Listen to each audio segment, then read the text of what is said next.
यार भूषण, हाँ ये स्पैम कॉल और मैसेजेस खत्म ही नहीं हो रहे। पता नहीं ये कंपनीज को मेरा डेटा मिलता कहाँ से है। यार, इनके डेटा का सोर्स का तो पता नहीं, बट देयर इज अ वे जहाँ पे तुम तुम्हारा डेटा ऑन कर सकते हो। कैसे? फोन में कुछ प्राइवेसी सेटिंग वगैरह है क्या? देर है प्राइवेसी सेटिंग वगैरह भी नहीं, bigger than that it's called DID and SSI। DID SSI? भाई तू नॉर्मल लैंग्वेज में बात कर। यार it's simple, it's decentralised identity and self sovereign identity. अभी भी नहीं समझे? कोई ना, समझा देता हूं। क्या आपको भी प्रथमेश जैसे बहुत सारे स्पैम कॉल्स आते हैं एंड जब भी आपको स्पैम कॉल्स आते हैं हमेशा हमारे मन में क्वेश्चन जरूर आता है कि यार ये हमारा डेटा उन तक पहुंचा कैसे? ये पूरी प्रोसेस को मैं आपको एकदम सिंपल टर्म्स में एक्सप्लेन करता हूं। Let's turn our attention to Facebook and a major security breach exposing the personal information of about 500 million Facebook users. The modern internet is built on an implicit bargain. What's the name? Joel. What was the name? What was the name? Nicholas. We get free access to websites, life-changing apps, and connective social media. Nicholas, your date of birth, 7th May. She lived at 38A.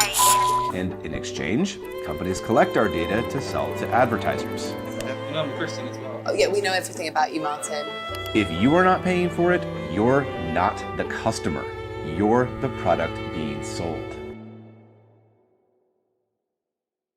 कभी भी आप जब भी कोई भी website पर जाते हो या आप कोई भी ऐप पर जाते हो, वहां पर आपको एक क्वेश्चन पूछा जाता है। वो क्वेश्चन होता है कि क्या आप ये सारे टर्म्स एंड कंडीशन को एक्सेप्ट करते हो और कुकीज को एक्सेप्ट करते हो। पर सिर्फ इतना ही नहीं, जैसे ही आप कोई भी चीजों को अलाउ कर देते हो, वो पर्टिकुलर ऐप या वो पर्टिकुलर वेबसाइट जो है वो आपके डेटा को ट्रैक कर सकता है। ट्रैक मतलब जो भी डेटा आपके फोन में स्टोर्ड है वो सारा डेटा जो है वो उन तक पहुंच जाता है। एक और लेमन टर्म्स में अगर समझाने जाऊं तो ये पूरा सर्वर जो है जहां पर भी आपके डेटा को एक्सेस दे रहे हो, वो सर्वर का टाइप है सेंट्रलाइज सर्वर। मतलब ऐसा सर्वर जहां पर एक बार आपने आपके डेटा का अलाउंस दे दिया तो वो पर्टिकुलर डेटा जो है या वो जो पर्टिकुलर सर्वर है वो एक पर्टिकुलर कंपनी ओन करती है। बट यहीं पर ब्लॉकचेन टेक जो है वो आ जाता है, तो ये पूरा सिस्टम जो है और ये जो प्रॉब्लम है वो सॉल्व हो जाएगा। DID and SSI।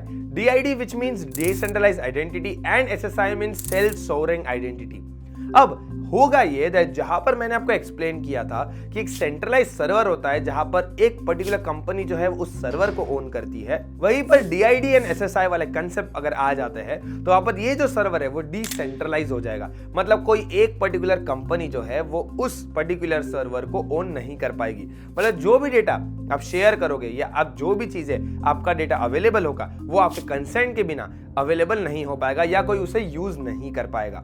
एंड ऐसे स्पैम कॉल्स और ऐसे बहुत सारे इश्यूज जो मार्केट में देखने मिलते हैं हमें रिगार्डिंग डेटा, वो सॉल्व हो जाएंगे। अब इसे एक प्रैक्टिकल रियल लाइफ एग्जांपल के साथ समझते हैं। मेटा आईडी एक क्रॉस चेन DID प्रोटोकॉल है जो यूजर्स को उनके डेटा को ट्रूली ओन करने का पावर देता है। SSI का एग्जांपल है यूनिसॉट आईडी जो कि एक एंटरप्राइज की आइडेंटिटी सिस्टम है जिससे आप अपनी डिजिटल आइडेंटिटीज को सोल ओनरशिप रख सकते हैं। आप डिसाइड कर सकते हो कि आपका पर्सनल डेटा कैसे शेयर होगा या कैसे यूज होगा। तो हाँ, ये पूरी टेक्नोलॉजी को मेन स्ट्रीम होने में टाइम जरूर लगेगा, लेकिन जो भी चैलेंजेस अभी मार्केट में आ रहे हैं सारे डेवलपर्स और कंपनीज जो है वो ट्राई कर रही है इस सारे चैलेंजेस को सॉल्व करने के लिए। तो हमें कमेंट सेक्शन में जरूर बताइए कि आपको ये कंसेप्ट और आपको ये जो टेक्नोलॉजी है ये कैसी लगी। एटलीस्ट अपने दोस्तों के साथ शेयर करो सो दैट उन्हें भी पता चले कि कैसी नई टेक्नोलॉजीज जो वो मार्केट में आ रही है। तो चलो मिलते हैं एक और नए वीडियो के साथ कॉइन गिग पर अगले ही वीक में, और जानेंगे कि और ऐसी कौन सी टेक्नोलॉजीज जो है और ऐसी ब्लॉकचेन टेक्नोलॉजी कौन से ऐसे एप्लीकेशंस है। तो चलो मिलते हैं, बाय बाय।